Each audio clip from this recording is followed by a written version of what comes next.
Subscribe to our channel and press the bell icon. السلام علیکم عزیز طلباء و طالبات، سر عبدالستار خان اس یوٹیوب چینل میں آپ تمام کا استقبال ہے۔ 10th اردو برج کورس جماعت دہم مضمون اردو کا برج کورس ہے، ڈے 20 مکمل وضاحت اور جوابات دیکھیں گے۔ چلیے شروعات کرتے ہیں۔ 20واں دن مہارت تصور شعری محاسن سے آگاہی۔ آؤ معلوم کریں عزیز طلباء و طالبات، اردو زبان میں غزل کی صنف کو جو مقام حاصل ہے وہ کسی تعارف کا محتاج نہیں۔ پچھلی جماعتوں میں آپ غزل کی صنف سے اس کی حیثیت سے روشناس ہو چکے ہیں۔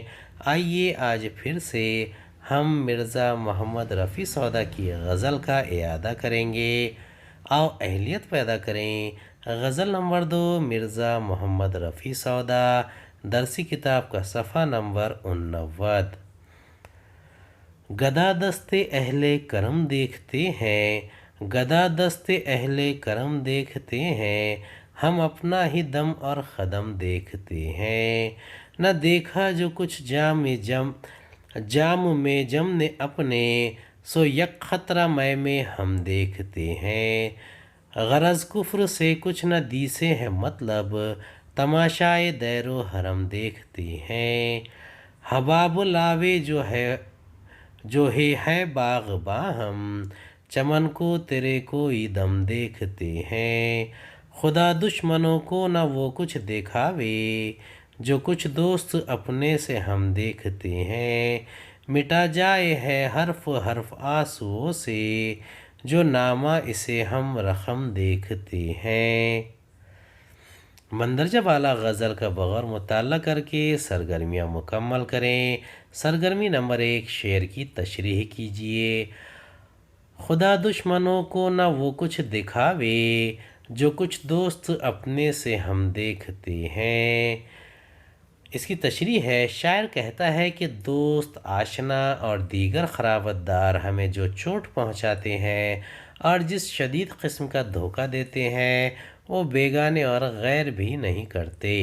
ایسے ہی دوستوں کی مہربانی سے شاعر کو انتہائی تکلیف بھرے ایام سے گزرنا پڑ رہا ہے۔ کرب کا یہ تشدد اسے یہ کہنے پر مجبور کر رہا ہے کہ خدا دشمنوں کو بھی یہ دن نہ دکھاوے۔ حفیظ جالندھری کہتے ہیں، دیکھا جو تیر کھا کے کمین گاہ کی طرف، اپنے ہی دوستوں سے ملاقات ہو گئی۔ سرگرمی نمبر 2، صنعت کی پہچان۔ گدا دست اہل کرم دیکھتے ہیں، ہم اپنا ہی دم اور قدم دیکھتے ہیں۔ دم اور قدم یہ تجنیس ناقص ہے، خاف کم کیا گیا، اسے تجنیس ناقص زائد بھی کہہ سکتے ہیں۔ دم میں خاف بڑھا کر قدم بڑھایا گیا ہے۔ مندرجہ بالا شعر کی صنعت کی عمدہ مثال ہے۔ سرگرمی نمبر 3، مطلع کی پہچان۔ غزل سے مطلع کا شعر پہچان کر کے تلاش کر کے لکھیے۔ سرگرمی نمبر 2، صنعت کی پہچان۔ صنعت تجنیس زائد، تجنیس ناقص۔ آؤ مشق کریں۔ غزل سے مطلع اور مقطع کا شعر تلاش کر کے لکھیے۔ پہلا ہے، گدا دست اہل کرم دیکھتے ہیں، ہم اپنا ہی دم اور قدم دیکھتے ہیں۔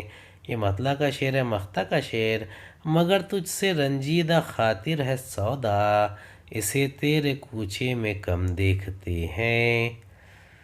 اور تخیلاتی بنے۔ چیلنج، غالب کی غزلوں کا مطالعہ کریں اور غالب کی غزل گوئی پر اپنی رائے کا اظہار کریں۔ غالب کی غزل ہے، دل ہی تو ہے نہ سنگ و خشت، درد سے بھرنا آئے کیوں، اور روئیں گے ہم ہزار بار کوئی ہمیں ستائے کیوں۔ دیر نہیں، حرم نہیں، در نہیں، آستان نہیں، بیٹھے ہیں رہ گزر پہ ہم، غیر ہمیں اٹھائے کیوں۔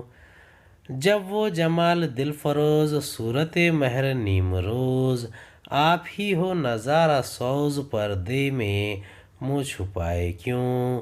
قید حیات و بند غم اصل میں دونوں ایک ہیں، موت سے پہلے آدمی غم سے نجات پائے کیوں۔ حسن اور اس پہ حسن زن، رہ گئی بھول حواس کی شرم، اپنے پہ اعتماد ہے غیر کو آزمائے کیوں، واہ وہ غرور عز و ناز یا یہ حجاب پاس وضع، راہ میں ہم ملے کہاں بزم میں وہ بلائے کیوں، ہاں وہ نہیں خدا پرست، ہاں وہ نہیں خدا پرست، جاہ وہ بے وفا سہی، جس کو ہو دی وہ دل عزیز اس کی گلی میں جائے کیوں، غالب خستہ کے بغیر کون سے کام بند ہیں، روئے زار زار کیا کیجیے ہائے ہائے کیوں۔ غالب کی عظمت کا راز صرف ان کی شاعری کے حسن اور بیان کی خوبی ہی میں نہیں ہے، ان کا اصل کمال یہ ہے کہ وہ زندگی کے حقائق اور انسانی نفسیات کو گہرائی میں جا کر سمجھتے تھے اور بڑی سادگی سے عام لوگوں کے لیے بیان کر دیتے تھے۔ غالب جس پرآشوب دور میں پیدا ہوئے، اس میں انہوں نے مسلمانوں کی ایک عظیم سلطنت کو برباد ہوتے ہوئے اور باہر سے آئی ہوئی انگریز قوم کو ملک کے اقتدار پر چھاتے ہوئے دیکھا۔ غالباً یہی وہ پس منظر ہے جس نے ان کی نظر میں گہرائی اور فکر میں وسعت پیدا کی۔ امید ہے آپ کو ہمارا ویڈیو پسند آیا ہوگا۔ اگلے ویڈیو میں دوبارہ ملاقات ہوگی۔ خدا حافظ۔